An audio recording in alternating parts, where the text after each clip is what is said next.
Hi friends, welcome to Coffee Break with Doc Michelle Alignay. Magandang hapon ulit. How are you this Thursday afternoon? It's a different Thursday.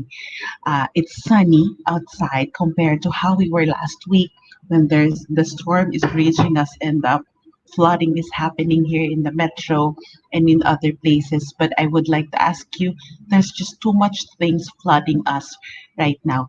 Ang daming nangyayari sa atin and alam ko, marami rin nagko-flood sa mga newsfeed nyo, sa social media natin. There's too much flooding also. Tama ba? So that's gonna be our topic for this afternoon. I'm going to talk about wired and tired. So I think many of us would be very interested in this topic. I am not gonna say that this is a topic na madaling intindihin, but this is something that we all need. For those of you who don't know me, I'm Dr. Michelle Alignay. I'm a family psychologist, and one of my specialization, or one of the things that I take extra interest is I'm an advocate of I'm a family advocate I'm an advocate of healthy digital use in the family. So they call me what you call digital parenting expert or digital media educator, but I'm not going to talk to you about tech. I'm not going to talk to you about settings. I'm not going to talk to you about what you're doing online, but let's see how it's affecting us as individual, as a person, how digitally we are too wired, but then it may be affecting us more than we know. So join me for the rest of the afternoon in this coffee break session as we talk about wired and tired. Um, so if you have any questions regarding digital media use for ourselves, of course, and maybe for our kung kaya natin sagutin yung for our kids, and then let's do that. So get your coffee. It's good to have a cold brewed coffee this afternoon. I have a big mug and I love it. Okay, so what I would like I would like to ask you, for those of you or her who are here already, friends, sa mga nandito at nanonood ng coffee break, those of you who are regular watchers and viewers, friends, how has been your social media life lately? How are you being affected? Napakaraming negativity, napakaraming news na, uh, how do we call it? Unfitting for our well-being. Ayan, ayoko magsalita ng but let's just say there's just too many downheart. I'm not downplaying the news, but there's just so many things happening that can affect our well-being. And then, yan ang gusto kong tanungin sa inyo. How is your news feed, the news, everything here in social media, all the noise there, how is it affecting you? Can you put that in the comment section? Diba, napakaraming nangyayari. Digitally, in social media, too many things are happening. But how is it affecting us digitally? How are you being affected by all those? That's what we're going to talk about. So I'll wait for your friends, I'll wait for your comments, I'll wait for your input. I'll wait for your input. Tingnan natin kung ano yung mga sagot ng mga tao dito. Aba, hindi kayo sanay na mas maaga ako sa coffee break. I just went in a bit early. Hi, is that Chin? Hi, Chin. It gave me headache. Too much emotion, stories, information, which I guess my brain can't contain anymore. Ay, nako, sinamarize mo na, Chin. Sinamarize mo na, Chin, ang gusto natin mangyari. All this social media matters. Too much actually, for me personally, if there are social media news that are not connected to my values, parang let's just put it this way, mag-usap tayo ng matino, friends. Hindi masikmura ng kalooban, and it's not in sync with our core as individual, even as human. If it's becoming so inhumane already that we already lack compassion, we already lack decency, let's call it decency, isn't it, diba? Ayan, nega overload. Totoo yan. Because this information cannot contain, hindi kaya. I think that's why there is a conflict inside many of us because uh it's a different world altogether. It has become so dirty. You know, people are using negative words. It's so easy for people to call out. It's so easy for people to peddle fake news. Uh, it's so easy for people just to prioritize self-interest other than the real interest of many. And not going to advocate about what's true or what's not true in social media. What I'm here for, it's I know that we are tired most of the time. And I know friends, being online, we're navigating the online life. Everything is now connected digitally. And you see events who's this? Evansville. Watching from Queensland, ako, I want to go back to Australia. One of my places that I want to go back to when I go back there, it's Queensland. You are watching me because we are digitally connected. I got in touch with friends from Singapore, from the US and Canada and other parts of the world. And then last Friday, oh no, that was last Sunday, I joined my community, the Feast Jewels. That's the women's ministry of the Feast. And they are all over Europe and UK. And I joined them for them it's a morning. For me, for one session about self-care. And isn't it amazing how we manage digital technologies to be able to uh, hi Chin, you're from Texas. That's amazing. How we manage digital technology just to be able to connect. And I am hoping that we are connecting with the right people, with the right sources, and uh, with the right mindset. And that is what I would like to walk through with you.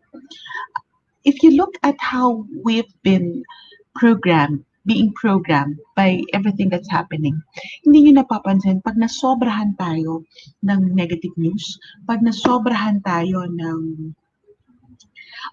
negativity, pag nasobrahan tayo ng mga news na too much for us to contain, hindi nyo napansin, it upsets us.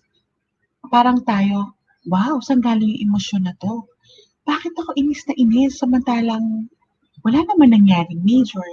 Bakit gano'n? Wala namang personal na nangyari. But maybe we are online the whole day. Maybe we are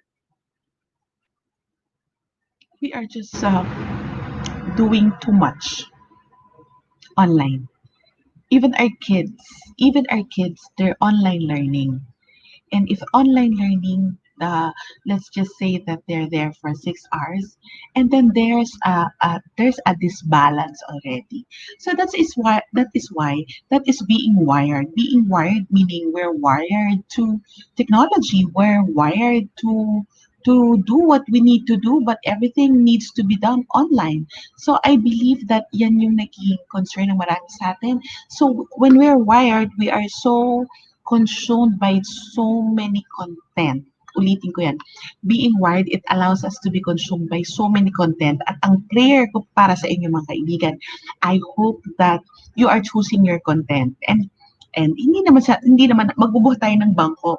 Friends, I hope coffee break is it's a breather for you. Coffee break is actually something that for those of you who just started watching and following Coffee Break, I started this during the lockdown, and I did not stop because for me, it's my way of reaching out and helping out other people. I'm not getting paid here. I don't have sponsors. It's just my own way, and I hope that. And many are saying that Coffee Break has been their breather, and I hope that that is what we're doing. We are becoming a community. We are becoming a small tribe of like-minded people who want good family life and well-being despite of all the happenings around us. Do you agree? So if I hope that we are choosing the right content because actually in control in our social being wired we are given this what I call with what we refer to as digital opportunities. Yeah, we are connected. I can live stream from the house. I can do this at the confines of my home, with me and you connecting with each other over a cup of coffee or whatever you're taking. So ngayon, tingnan natin, nakakatulong ba ng malaki?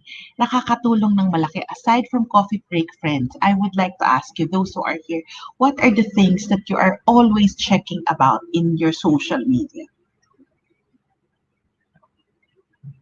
What are the things na lagi nyo kinokonsume? Kung ang social media or digital media ay pagkain, how much are you consuming? What are you consuming? Are you consuming a healthy diet? Kaya ako tinatanong yan because actually digital media use is like a diet. It's supposed to be a balanced diet. Kaya yan sinasabi na balanced digital media use. Bakit? Because you cannot just consume. Natawa ako. You cannot just consume negative news all the time. You just cannot consume and be subscribed to all the news outfits we have locally and internationally. Natawa ko. Rovi, alam mo bang pareho tayo? Napupuyat ako dahil sa Pinterest katitingin ng mga plants and how to take care of plants. Funny, di ba? And sometimes, hindi naman ako napupuyat sa prepare ng coffee break outlines, but still I prepare. So ayan, so what are you consumed about in your social media use? Because it has to be healthy, it has to be balanced. And a balanced diet is just not about meat. It has to be a balance of it's just not about sugar and carbohydrates. It's about maybe you're eating brown rice with vegetable and fish or meat. So iba-iba yung diet, pero dapat nandun yung, diba, sabi nga, grow, glow, go. So, pag-usapan natin yan. So, I would like to be aware of what's happening to the country. I would like to be aware of what's happening, pero I choose. And friends, I would like to tell you, if we are too wired, then we get tired. Because when we get tired, it's already a risk on our well-being. We have to make sure that our digital use is uplifting, our digital use is informing, and our digital use is also sustaining us. Sustaining us, ano ibig sabihin? Sustaining us, digital use can be sustainable. O halimbawa, when I order grocery online. That's helping sustain our living, our daily lives here, di ba? You're using it for online use. So that's sustaining. Another one, if we are informing there, we get the news, what's up, what's happening outside, and we also get new information. And the other one that I use, it's sustaining us, it's informing us, so we get updated. Of course, we needed that during the onslaught of the flood, of the typhoon, and then also it's uplifting us. Kaya friends, kung hindi na nakakatulong ang lahat ng nangyayari sa'yo on what you're doing online, I don't know what you use it for. Maybe for work, maybe to help your kids, maybe for your business. If it's no longer easy or it's just not easy. But if it's no longer uplifting, it's no longer sustaining, and it's no longer just informing, dapat balanse yan tatlo. Pero kung hindi ka na nagiging best version of yourself at nade-drain ka na with being digitally connected and being too wired all the time, and then that is a sign that we get also digitally burned out. We get tired. That's why it's critical. As adults, tayo, I am talking to you friends, we ensure our critical well-being. It's critical for us to ensure our well-being. So,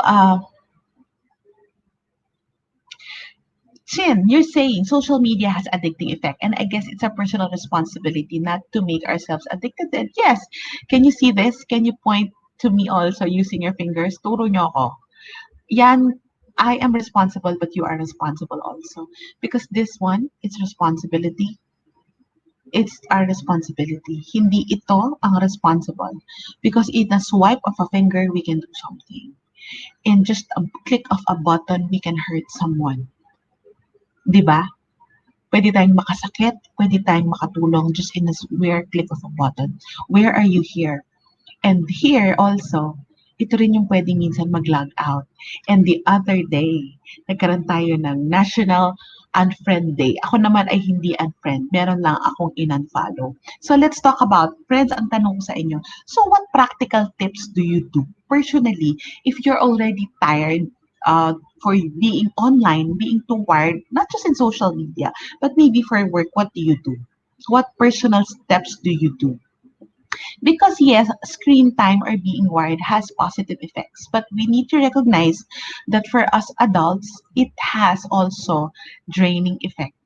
Ako honestly today, I started my day at 8:30. I had a talk. After that, I need to complete a content, and then after I had a meeting with a friend for a project we're doing tomorrow.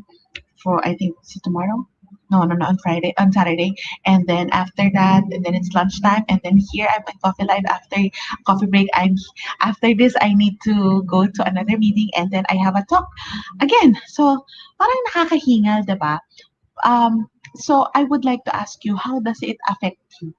How does it affect you? So I'll give you the tips that we can work on, but I would like to ask you, how is it affecting you now? How is it affecting everything that's happening to you, 'di ba? Because it's critical. It's critical for us. It's critical for us to do what we can. Sorry, what happened to my phone? It's critical for us to do what we can. Okay? Tingnan natin ang sagot ng mga tao. Friends, do you have answer for me? What have you been doing to help yourself if your digital media use or if your social media use is already no longer helping? Ano ang ginagawa mo? Para sa sarili mo at para sa iba, anong ginagawa mo, friend? Yon. What have you been doing for yourself and maybe for other people? Yeah, I would like to ask that. Anybody who has an answer? Wala pang sagot ang mga kaibigan natin dito.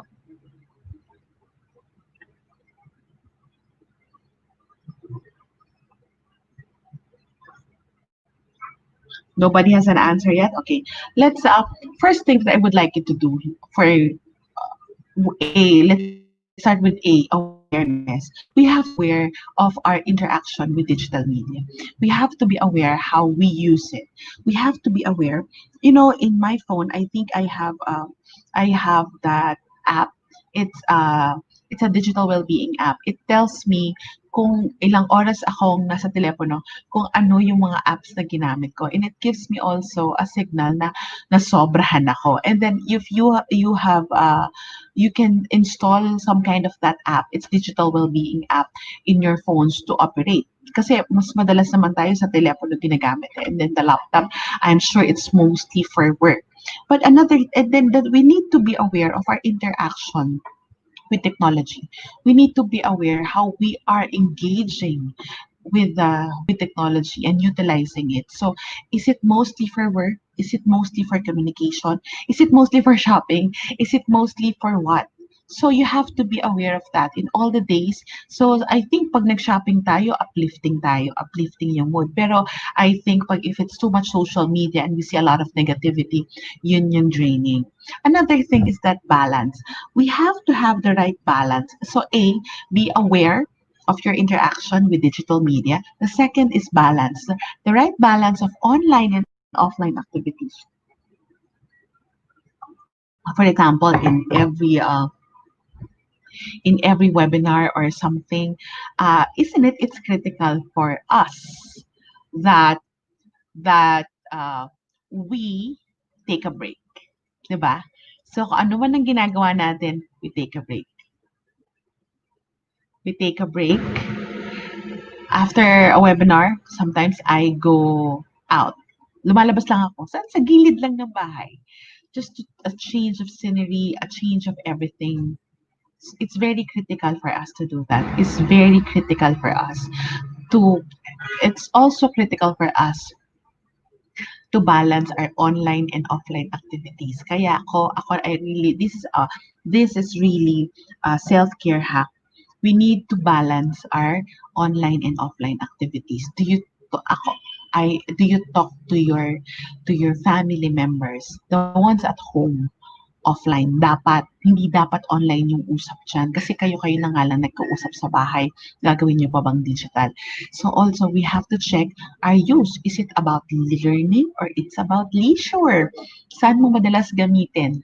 Para you can learn something like what we're doing now, or is it leisure? It is about Netflix binging, yung mga mahilig mag-binge sa K-drama. So you have to check, what am I using it for?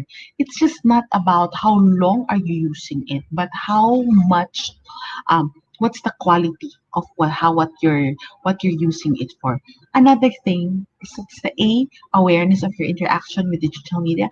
B, balance use. Alam nyo, in everything, pa kahit sa mga bata, may mga parents magtatanong, what if my kids are online 6 hours, and then balance their use, make them go offline, let them play in real life, let them do something else after. Okay? Kathy, you're saying more learning for myself and for the kids. Tama yan. And then another one, C, content quality, consumption of digital content. Ano ba yung lagi nyo kinukonsume? If coffee break, sana nakakatulong.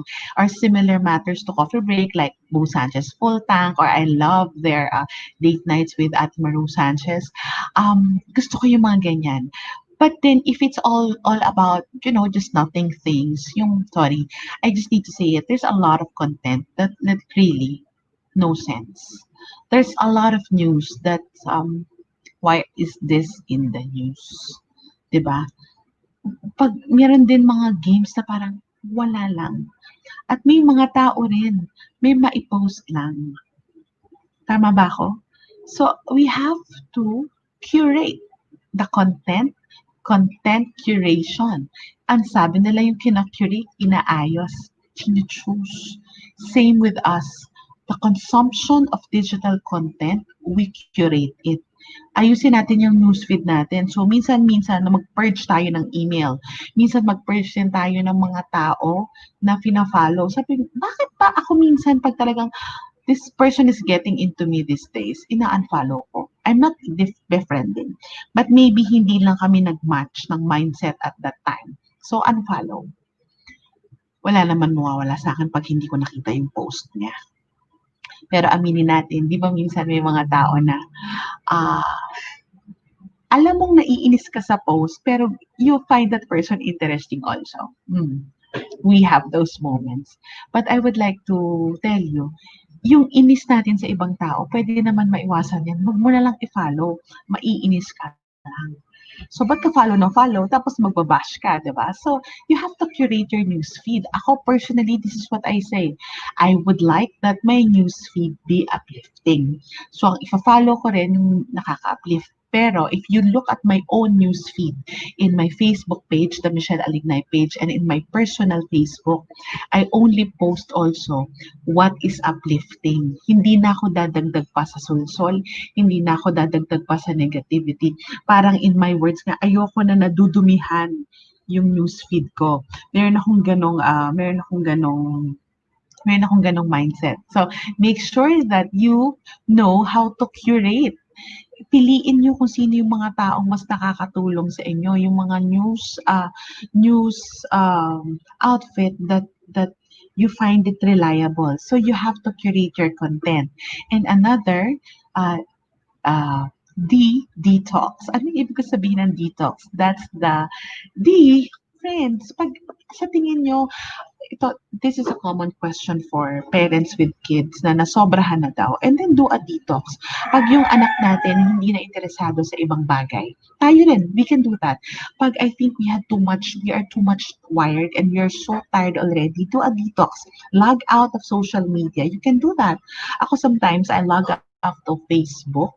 I just go to my Instagram because I don't know, for some reason, it's more quiet. So you can do that. You can do a detox. So also you can start doing is that you tell yourself when to answer chats and emails na pag work-related beyond 7 p.m. hindi nasasagutin or beyond 6 p.m. You have to do that because we owe it to ourselves. Walang ibang mag-aalaga sa sarili natin kung hindi tayo lang. Because at the end of the day, detox is about also ensuring the last one is ensuring our digital well-being. We are Google said that digital well-being, it's because life is supposed to be in um, life is supposed to be at the center and digital is supposed to be behind it. So, iyan yung goal natin that the quality of content it's more important than the platform and the time spent. Sabi yan ni UNESCO Asia Pacific. The quality of content is more important than the platform spent in digital media. Kahit na you are following this and that. Ako, honestly, I follow so many people. I follow a lot of people. But sometimes this person, kahit na other people like him, he doesn't resonate to me or she doesn't resonate with me. Hindi ako makakonect sa kanya. So, unfollow. And there are days that I want to be quiet. I want to just to do a detox. So that when I go back and then there's something new to share. Diba? So friends, what do you need right now? Do you need to be A, aware of your online interaction? B, do you need to balance the online and offline life? C, do you need to curate your content? D, do you need to do a digital detox? And E, you think you can ensure your digital well-being because digital it's supposed to be instrumental in how we live our lives, how we do our purpose, and how we love other people. But if it's becoming our life already, that there's little interaction in the family, there's already, we are already at risk, we're always anxious, we are being consumed. Can you say that with me, friends? Consumed. We are already being consumed by too much digital interactions or too much consumption of social media news, and then tayo na yung mag-alaga sa sarili natin. Again, my guideline, that's the ABCDE. But remember, your digital use should be sustainable and it's supposed to be sustaining you. It's supposed to be, what can I say again?